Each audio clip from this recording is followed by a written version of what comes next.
वो दिखने में अति औसत बल्कि अनाकर्षक थे। कद के छोटे, सांवला रंग, सांवला ढांचा से शरीर, श्याम वर्णी साधारण चेहरा, चेहरे के अनुपात में बड़े बड़े कान व कंधे भी साधारण से, नचोड़ी छाती।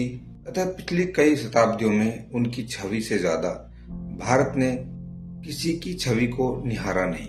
उनकी प्रतिमाओं से ज्यादा किसी की प्रतिमाएं लगाई नहीं। उनके चेहरे से ज्यादा किसी चेहरे को छापा नहीं। उनकी आवाज में न कोई मादकता थी, न कोई गरज।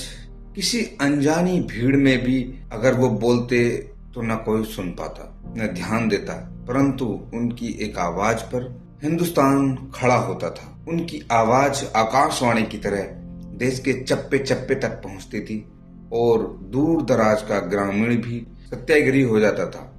एक वैष्णव वणिक परिवार से होते हुए भी उन्होंने एक बार उत्सुकतावश मांस भक्षण किया और खूब पछताए।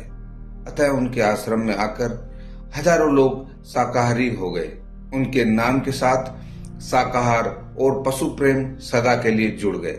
धर्म को लेकर आरंभ में संशय में रहे धर्म परिवर्तन का भी विचार उन्होंने किया। युवा अवस्था में भारतीय दर्शन पर कोई विशेष आस्था न रख पाए, अंततः महात्मा कहलाए और साबरमती के संत भगवत गीता को मां माना और राम राज्य को असली स्वाधीन था। पूरा आंदोलन ही धर्म की बुनियाद पर रहा। कहा कि धर्म के बिना राजनीति भयानक हो जाएगी। एक बार बड़े भाई के पैसों की चोरी की, फिर जाकर पिता को पत्र में सब बता दिया। अंततः एक गरीब देश ने 35 वर्षों तक उन पर चंदे और संसाधनों की आस्था पूर्वक भेंट चढ़े। उद्योगपतियों ने तो विश्वास से दिया ही, गरीब किसान भी 2 पैसों या 2 रुपया जितना जो हो सकता चढ़ा देते थे। उनको धन समर्पित करने का अर्थ था आजादी के पावन यज्ञ में आहुति देना। युवा अवस्था में भीरू थे, भीड़ के सामने बोल न पाते थे, लेकिन बैरिस्टर हुए और अदालत में जिरह से घबराकर अर्जियां लिखने का काम शुरू कर दिया। और अंततः ब्रिटिश सरकार, जिसमें सूरज कभी नहीं डूबता था, उनके नाम से थर्राई। जिन्होंने 2 विश्व युद्ध जीत लिए, जर्मनियों और जापानियों को परास्त कर दिया, उनका जोर लाठी टेकते एक नंगे संत पर नहीं चला। लोगों से मिलने जुलने में घबराते थे, अंतर्मुखी और एकांत प्रिय थे, लेकिन अंततः आजीवन हजारों जनसभाएं संबोधित की। लोगों के बीच में ही चले, उठे बैठे, करोड़ों लोगों से सभाओं और पद यात्राओं में मुलाकात करते रहे। जो उनसे मिलता बिना प्रभावित हुए न लौटता। एक समय में उनकी काम वासना उद्दाम थी, बहुत ज्यादा थी।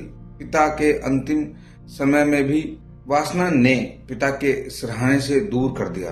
अंततः ब्रह्मचार्य के पारंपरिक व्रत को व्यापक अर्थों के साथ अपनाया। कहा कि ब्रह्मचार्य मात्र शारीरिक सहवास का निरोध नहीं है, मन की तमाम विकारों से मुक्ति के बिना ब्रह्मचार्य अर्थहीन है। 38 की उम्र में ब्रह्मचार्य व्रत धारण किया। पुरुष श्रेष्ठता के पुराने संस्कारों के चलते पत्नी पर कई बार अपनी इच्छाएं थोपने का प्रयास किया।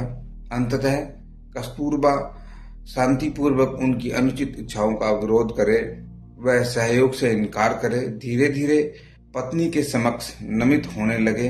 वह अहिंसात्मक असहयोग का पाठ पढ़ने लगे। कहा कि पत्नी इस मायने में उनकी गुरु है, दूसरों के आगे दृढ़ न रह पाए।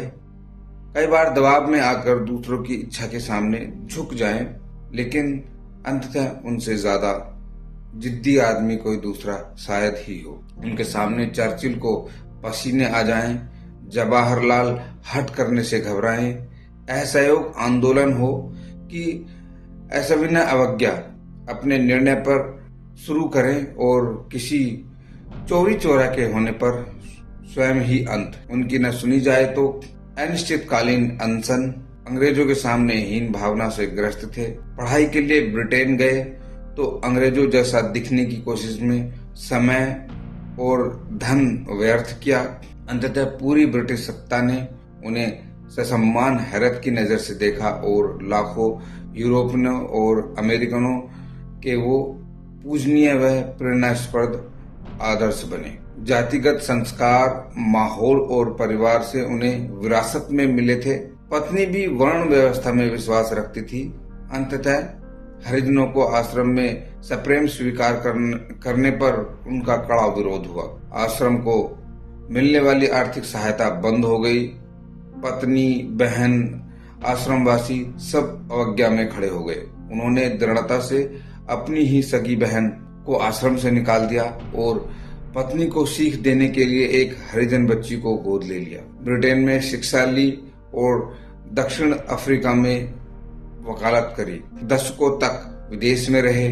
विदेशी कपड़े और परिवेश उनकी आदतों में समाविष्ट हो गए थे, परंतु विदेशी वस्त्र तो त्यागे ही त्यागे, आम आदमी का परिधान भी त्याग दिया।